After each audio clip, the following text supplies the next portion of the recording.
estamos de regreso para dar inicio a nuestra tertulia de economía.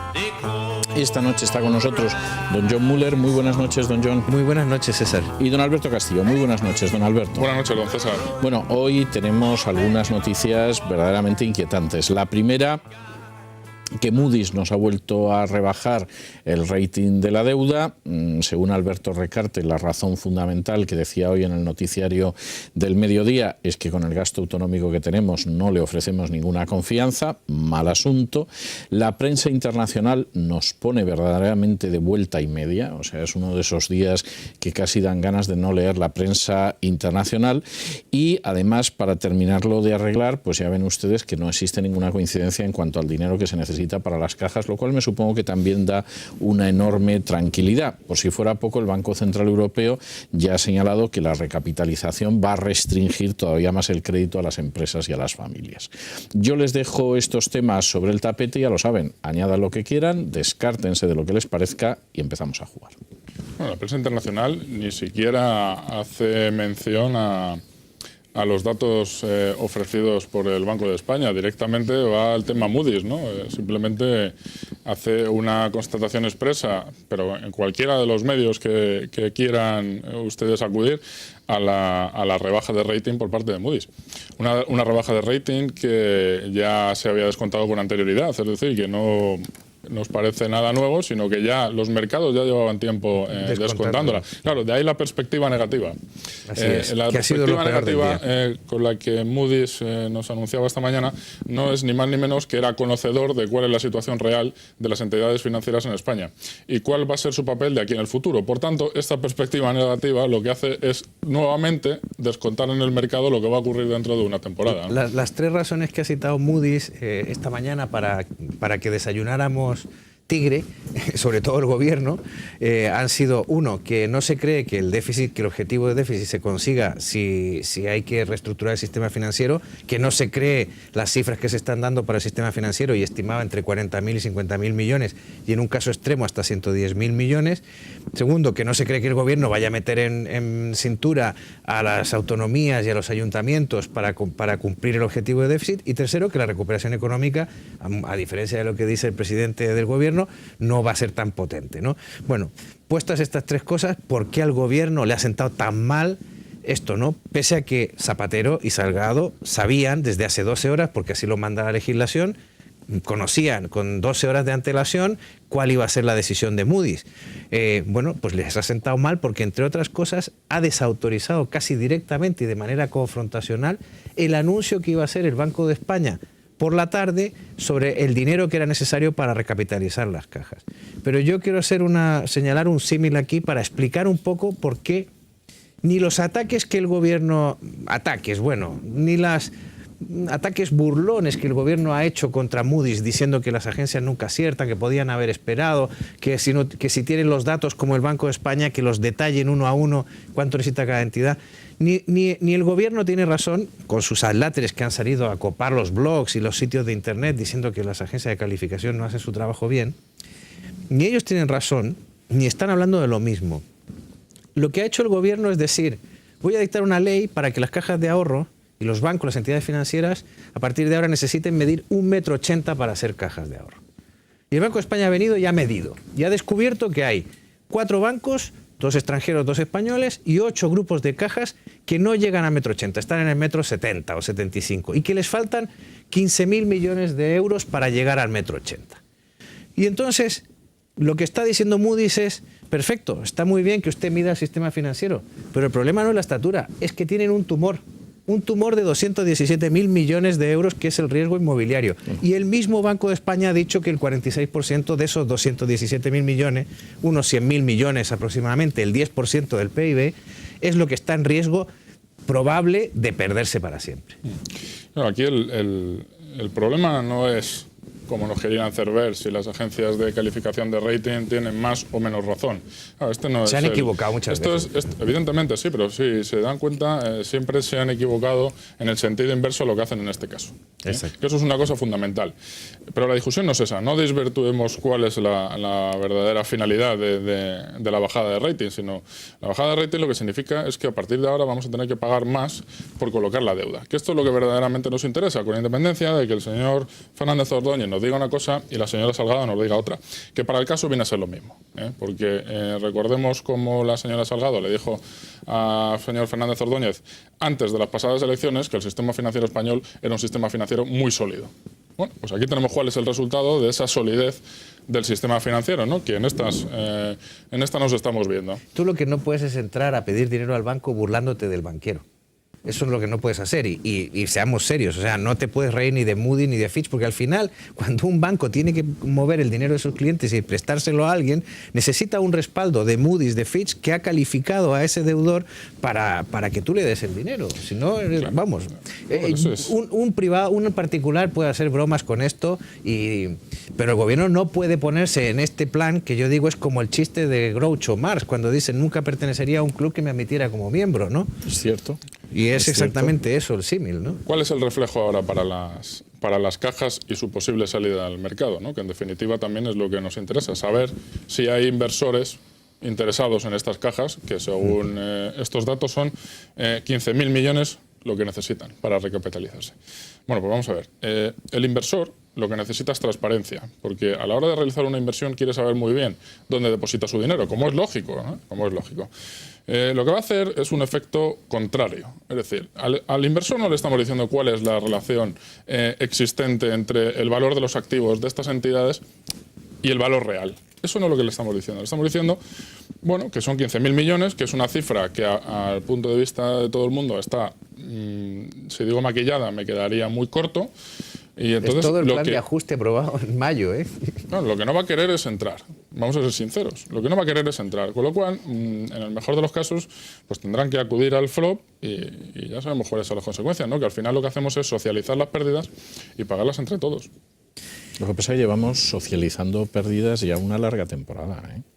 Claro, no, además, yo personalmente no le veo el fin a la socialización de las pérdidas. No sé si ustedes son más optimistas y ya intuyen el final del túnel, pero yo lo único que vemos, lo único que veo es que no paramos de lanzar miles de millones a un agujero y esto parece que no tiene conclusión alguna. La reforma ha sido lentísima, es como se votaba, hoy se votó precisamente la ley de reforzamiento del sistema financiero que se ha negociado, que tan hábilmente negoció el señor Durán, consiguiendo que las cajas catalanas vayan a permanecer dentro de la catalanidad. Eso lo consiguió el señor Durán en un regate, en una última hora, en un Consejo de Ministros, logró que... Llamando a la ministra Salgado. Exactamente.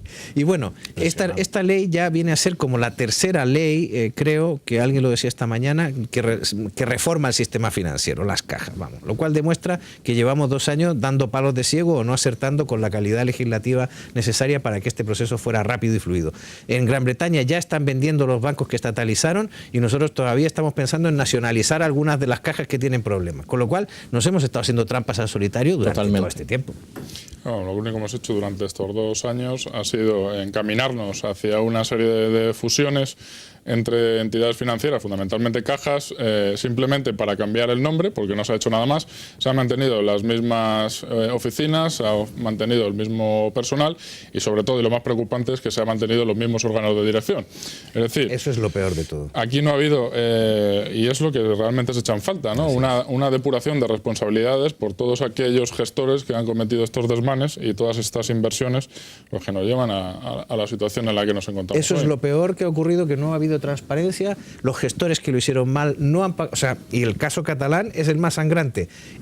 Precisamente debido a lo mal que habían resultado en los test de estrés, esas cajas habían acudido al FROB y se habían echado en brazos del Estado para pedir recursos, casi dando por asumido que no iban a tener ninguna opción. Bueno, ahora tendrán la opción además de que al haber sido las peores recibirán más ayudas y un trato preferencial. O sea, a los que lo han hecho peor, a los peores gestores, a los que más han comprometido el dinero de los contribuyentes, a esos les hemos premiado. Yo esto de verdad que no lo entiendo. Pues sí, es cierto. Bueno, si les parece vamos a hacer una pausa publicitaria y regresamos enseguida.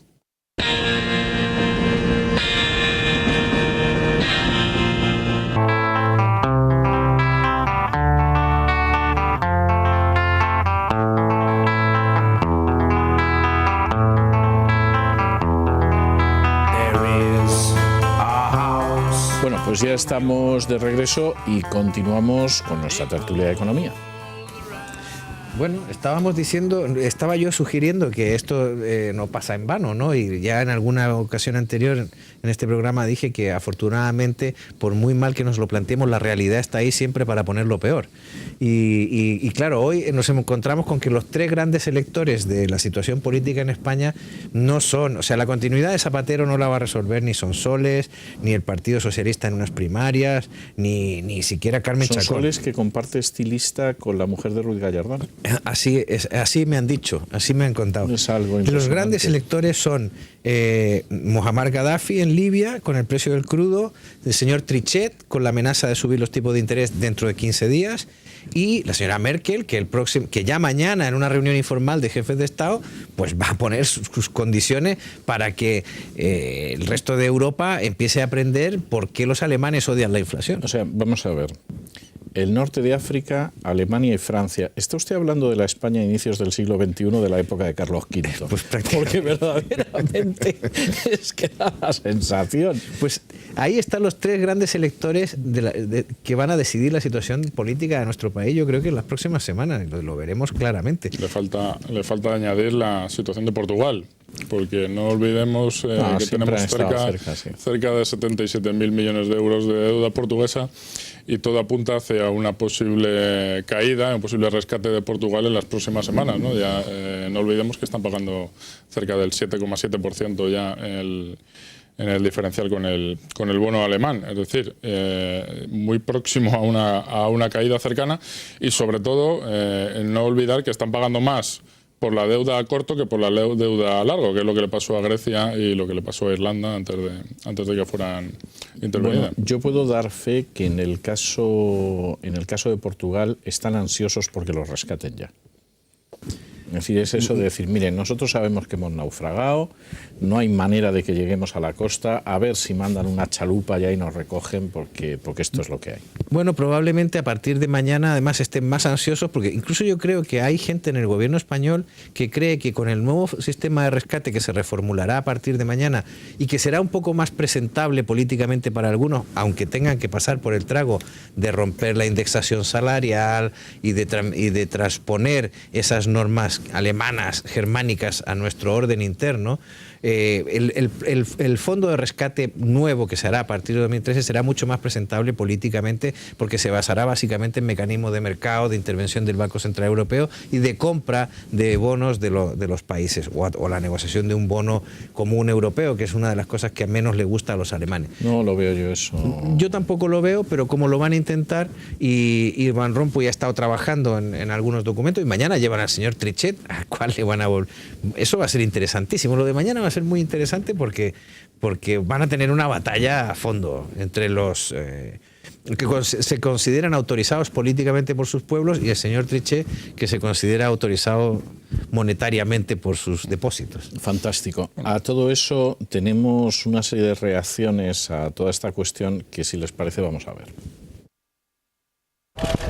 Es mejor que no se produzca, pero creo que los fundamentos que ha expuesto la vicepresidenta económica esta mañana son muy razonables y que las cosas se están haciendo razonablemente bien y que el sistema financiero y las necesidades del sistema financiero, pues el Banco de España es quien tiene la información, la credibilidad y la veracidad. Y para eso quedan muy pocas horas para que se conozca por todo el mundo, incluido las agencias de calificación. Los fondos que va a necesitar el sector financiero para recapitalizarse, y ahí sí que tengo alguna discrepancia, porque creo que la duda se hubiera resuelto simplemente esperando hasta tarde y que el Banco de España va a dar las cantidades que se necesitan. A partir de ahí, quien diga que se necesita una cantidad distinta tendrá que decir en qué entidad se necesita esa cantidad distinta. Desde el Partido Popular queremos mostrar nuestra preocupación por esa rebaja de la calificación, que además se ha producido como consecuencia de la situación del sistema financiero que va a afectar indudablemente a nuestra deuda pública. Y una agencia como Moody's cambia la calificación de España y bueno, no fueron capaces de acertar ni una sola vez en la calificación de Lehman Brothers. Ni una sola vez. Pero ahora es artículo de fe y altera la bolsa y los mercados. estamos viviendo como una broma. El Fondo Monetario Internacional antes tenía la prudencia de equivocarse una vez al año. Ahora se equivoca cada 2 meses. Nos podían dar un respiro, ¿no? Bueno, es fantástica esto que dice Felipe González, teniendo en cuenta que él llegó a tener casi un 25% de tasa de desempleo. Ya veis. O sea, es persona como para dar lecciones de economía. Curiosamente todos ponen en duda a Moody's, pero nadie pone en duda estas cifras del Banco de España. No, la culpa es de Moody's. Curiosamente nadie se ha parado a pensar cómo es posible que solamente haya 15.000 millones que sean necesarios para esta recapitalización, cuando tenemos una exposición al sector inmobiliario, pero no solamente al sector inmobiliario, sino a créditos que todavía no han entrado en mora, pero que están a puntito de hacerlo y en breve así se verá. Y tampoco estaban computados todos aquellos inmuebles que se han entregado como medio de pago porque no se podía hacer frente a la deuda. Y estamos hablando cerca de 142.000 millones de euros. Nadie se pregunta eso nadie le extraña. Nadie le extraña que el señor Fernández Ordóñez quisiera descontar un 40% de los bienes inmuebles y cerca de un 70% del suelo. Aquí, desde luego, no está reflejado. Eso se lo puedo garantizar. Eso tampoco se lo pregunta a nadie, ¿no? Entonces, yo no voy a entrar caja por caja para decir, porque no conozco cuál es la situación real, pero sí que le garantizo que, desde luego, que estas cifras no se corresponden y se ajustan con la realidad. No recuerdo exactamente cuál era el agujero inicial que cifró el Banco de España en Caja Castilla-La Mancha, pero no eran más de 900 millones de euros. Creo que acabamos poniendo 3.000 millones ahí, si no me equivoco, o a lo mejor un poco más. Digo por no exagerar, simplemente lo que puede ser una de las mayores pifias del último tiempo, ¿no? Pero yo lo decía antes, el mismo gobernador de Banco de España ha dicho que hay un riesgo inmobiliario en el sector de las cajas únicamente de 217.000 millones de euros, lo dijo hace 2 semanas.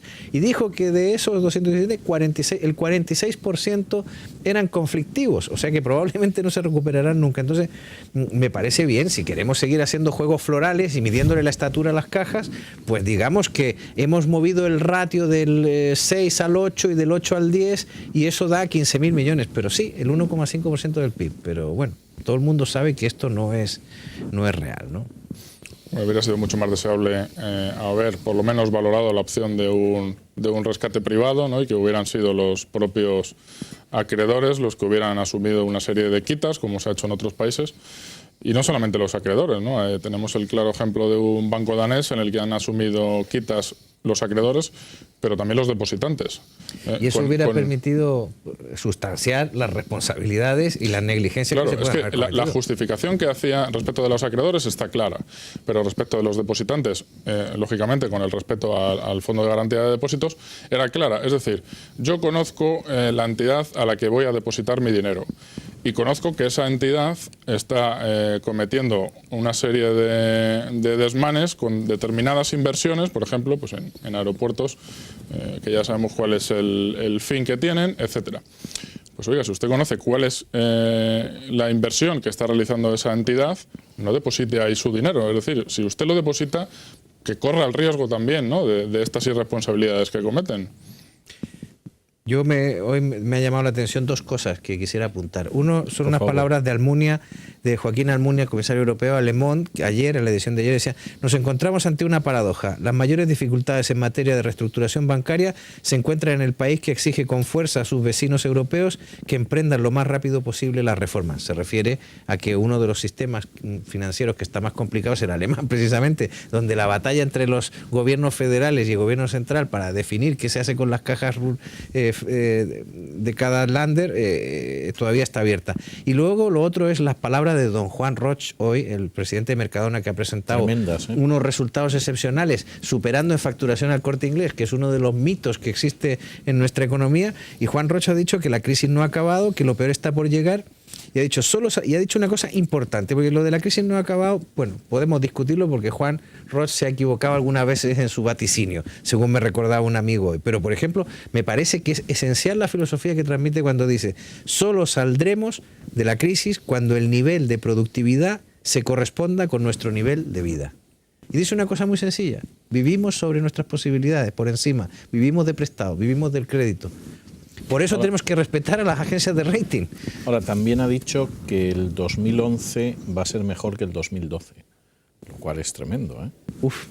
ahí es donde yo tremendo. pongo en duda su capacidad Ahí de vaticinio. Se ha discrepas. equivocado otras veces, pero me parece que la filosofía que él transmite, que es la de solo cuando nuestra productividad esté acompasada con nuestro nivel de vida, o sea, solo cuando hagamos, y él dice, es un cambio cultural el que hay que operar, y yo creo que ya está bien de esa zarandaja de decir que esta es la economía del gasto y que no tenemos que ser y que la productividad no importa.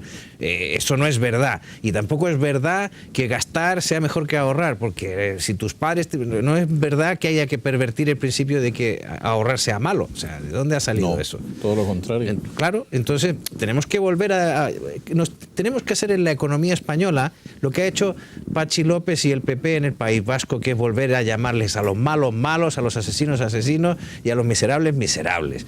Y en la economía española tenemos que volver a restablecer algunos principios. Ahorrar es bueno, producir es bueno. O sea, Lo que pasa es que no está muy claro que esos, yo no sé si más que restablecer esos principios no sería implantarlos. A lo mejor hay que implantarlos, probablemente. Porque en términos generales yo no me atrevería a decir que eso es habitual en la economía Las española. familias lo tienen clarísimo, César. Las familias algunas ahorran. Sí. Tanto que el señor Campa se queja de que le van a fastidiar sus previsiones económicas porque no gastan. Las familias están endeudadas y ahorran. Bueno, probablemente haya hecho estas declaraciones cuando conoce la noticia de que la competitividad española ha caído un 12% por la indexación de salarios al IPC, ¿no? Es decir, que es de sentido común que no podemos mantener este mismo nivel de vida, sobre todo por la relación que tenemos con el resto de países europeos, ¿no? En el que, bueno, pues esto no sucede así y algo tenemos que hacer. Y lo que no tenemos que hacer es realizar determinadas huelgas cuando podíamos sacar una buena tajada de lo que está ocurriendo en otros países, como puede ser Egipto o Túnez, que están perdiendo un gran número de turistas que estaban interesados en la posibilidad de cambiar su destino, es decir, de venir a España. Hasta que anunciaron los sindicatos, bueno, no anunciaron, amenazaron, que cambiaran directamente sus billetes porque desde luego no iban a salir, ¿no? Ahora, es tremendo porque, vamos a ver, yo creo que aquí hay mensajes que son muy duros para buena parte de una sociedad que lleva oyendo desde hace décadas lo contrario. Es decir, esos mensajes son, somos más pobres, hay que gastar menos y hay que trabajar más. Cuando en realidad el mensaje ha sido, procure usted trabajar lo menos posible, de manera a veces muy directa y a veces de manera más indirecta. Pero esa era la primera, la calidad de vida, que es un concepto que se ha identificado con dar el menos golpe posible y consumir lo más que se pudiera. Y finalmente, pues en fin, no se preocupe usted por ciertas cosas. Bueno, pues al final... ¿Y el fin de la meritocracia? Exactamente, el fin de la meritocracia, por supuesto. Entre otras cosas porque las castas de mayor peso son castas que no son en absoluto meritocráticas. Pero ¿por qué tengo la intuición de que y la sensación de que hay una generación de españoles mayores que esto lo entienden perfectamente porque ya lo vivieron? Sí, el problema es que le vamos a tener que volver a pedir un sacrificio a todos, ¿no? A mí lo que me parece peor es encontrar en muchas capas de la población, y lamentablemente quizás algunas de las más instruidas dentro de la sociedad española, una actitud muy insolidaria, que es la que dice primero, dice, antes de que yo haga un sacrificio hay que quitarle al político, hay que quitarle a este, hay que quitarle al otro, que se pongan estos primero y yo al final. Una cosa no quita la otra. Y yo creo que no quita la otra, es verdad, y hay que exigir que el dinero público se gaste bien y tal, pero hay que pensar en que vamos a tener que hacer sacrificios. No, yo creo que, vamos, más que pensarlo, es que es obvio que los estamos haciendo. Somos más pobres, por más que el señor Campa diga que las familias españolas son ricas, no, sí. Somos más pobres. Es decir, la persona que ahora mismo tiene un inmueble vale bastante menos de lo que valía hace simplemente un año, no digo ya 5 o 6. Esa es la realidad. En fin, acaba de llegar don Lorenzo Ramírez. A ver, inquiétenos usted un poco más. La verdad es que todos los titulares hablan de Moody's y también hablan del informe del Banco de España. La verdad es que nadie se lo cree mucho. He hecho un repaso así rapidito por los principales digitales de los medios de comunicación internacionales. Como decía don Alberto, nadie le da ningún tipo de crédito al Miguel Ángel Fernández Ordóñez. Nadie habla... El que habla del Banco de España es para cuestionar directamente sus datos. En Financial Times hay un artículo de opinión que dice matar al mensajero, donde critican fuertemente que en lugar de estar ocupándonos de nuestros problemas nos dediquemos a echar pestes sobre medios de comunicación o sobre agencias de calificación que hacen su trabajo más mal que bien, y la verdad es que hay un caldo de cultivo de preocupación, sobre todo, que yo no sé si le va a venir bien o mal a Salgado y a Ordóñez, que resulta que se van mañana a Nueva York a vender estos datos a los inversores y a pedirles dinero. Se van, bueno, el secretario de Estado de Economía, José Manuel Campa, ya está allí.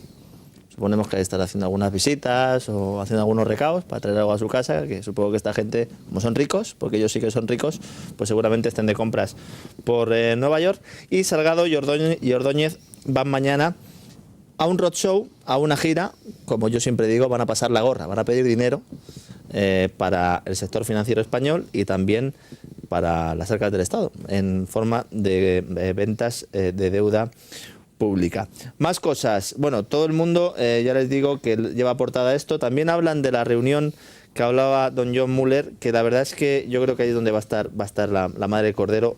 Y ya no solo por lo que pase mañana, sino por las bases que sienten para lo que pueda pasar en próximas semanas, porque estas reuniones se van a ir periódicamente. Yo creo que en marzo va a ser el mes en el que se decida finalmente qué pasa con el fondo de rescate. Dice el economista, el Banco Central Europeo pide más rigor al valorar los activos de la banca en ladrillo, es decir, que tampoco creen al Banco de España. Y dice, Madrid y Lisboa suplican a Merkel que refuerce el fondo de rescate. Fondo de rescate que efectivamente va a ser el fondo de rescate 2.0, ya no se van a dar créditos, entre otras cosas porque no se devuelven, entonces porque ni Grecia ni Irlanda van a poder devolverlos. Es fantástico. Entonces, como no se devuelven, vamos a hacerlo de otra manera, ¿cómo? Comprando deuda pública. Como el Banco Central Europeo está haciendo algo que es ilegal y que va contra su propia función y contra sus estatutos, que es comprar deuda pública, pues que lo haga otro. ¿Qué otro? El fondo de rescate, que nos vamos a inventar poniendo dinero todos los países de la Unión. De hecho, Lisboa está siendo rescatada ya, sí. O sea, el Banco Central Europeo sacó una nota de prensa donde decía, señoras y señores, estamos comprando deuda, que esto sí que es inaudito, porque antes se hacía como de tapadilla. Por eso no se ha ido más arriba el diferencial, claro. Claro. Es que la situación se daba en el sentido en que el Banco Central Europeo se veía la obligación de subir los tipos de interés para contener la inflación, pero por otro lado decía, si subo los tipos de interés, ¿qué ocurre con todos estos países con problemas? Claro, no me queda nada más que declarar o poner de manera oficial de encima de la mesa que es que estamos haciendo inyecciones de manera continuada a todos estos países, claro. Entonces la pregunta, o la contestación a la pregunta que planteaba antes John, sería que Trichet ahora va a volver a ser banquero central, a la europea, porque a la americana aquello de gastar incluso queda bien, porque como hay que potenciar la economía, en Europa solo hay que controlar los precios, y pasará los bártulos al Fondo de Rescate Europeo, que será el que directamente salve a los países en apuros, porque lo que está claro es que no hay dinero para darle créditos a España. Crédito a España, se barajaron muchas cifras, hubo muchas organizaciones que hablaban de 400.000 millones de euros, 440.000 millones de euros, son unas cifras tremendas, quizás sea más asumible ir comprando deuda pública, siempre y cuando, y aquí está la pregunta, España gaste menos de lo que ingresa. Porque si no, y el mecanismo hasta 2013, ¿qué va a pasar hasta 2013? Eso es lo que no dice nadie. Porque esto entra en vigor en 2013. Mientras tanto, todas esas incógnitas se tienen que resolver en la cumbre europea, ¿no? Ha filtrado Merkel, o por lo menos han filtrado gente del gobierno alemán, que Merkel estaría dispuesta a ampliar el fondo de rescate, algo a lo que se había negado siempre, a cambio del famoso plan de competitividad. Que Zapatero dice que España lo va a apoyar y al mismo tiempo dice que los salarios van a seguir ligados al IPC, con lo cual no entiendo nada, ¿no? Claro, es que ahí Merkel se encuentra en una situación muy delicada.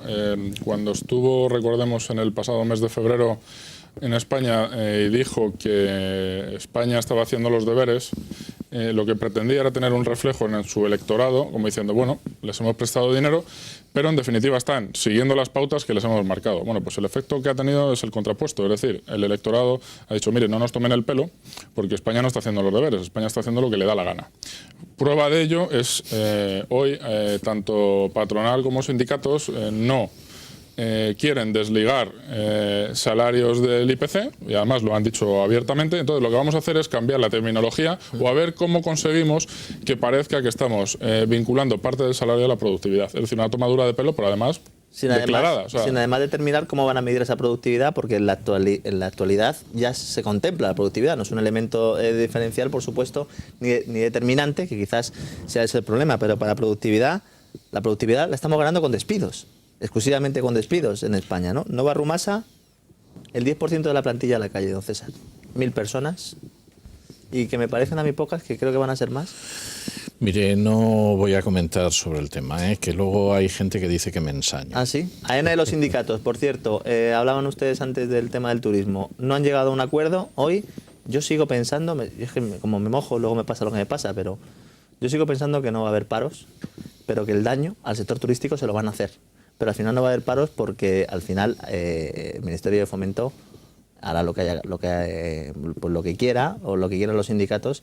Al final yo creo que será dinero. Pero lo que quieren los sindicatos es que no se privatice AENA, es que es una huelga muy rara. Se le puede dar una garantía a los sindicatos que en el régimen de concesiones van a trincar. Que puedan obtener stock options o que puedan llevar una parte de la privatización. Que se lo digan al que negoció lo de Delphi, que acabó en el PSOE directamente. Al final el problema de AENA es que lo que quiere privatizar el gobierno es el 49%, con lo cual seguirá siendo una sociedad pública, ¿no? Y la verdad que los sindicatos lo que están es protestando contra la privatización. Yo no sé si es sincera esa protesta y esta gente son adalides del socialismo y creen que efectivamente las cosas hay que mantenerlas bajo el albergue público o lo que están es buscando pues garantías de estabilidad en el puesto de trabajo o una participación en las acciones como se le dio a los pilotos de Iberia, de Sepla, en la compañía Iberia, cuando se privatizó Iberia, o qué. Cualquiera sabe. Bueno, en cualquiera de los casos nosotros hemos llegado hasta aquí. Don John, don Alberto, Lorenzo, muchas gracias, muy buenas noches. Hacemos una pausa y regresamos con nuestro invitado de esta noche y nuestra tertulia de análisis político.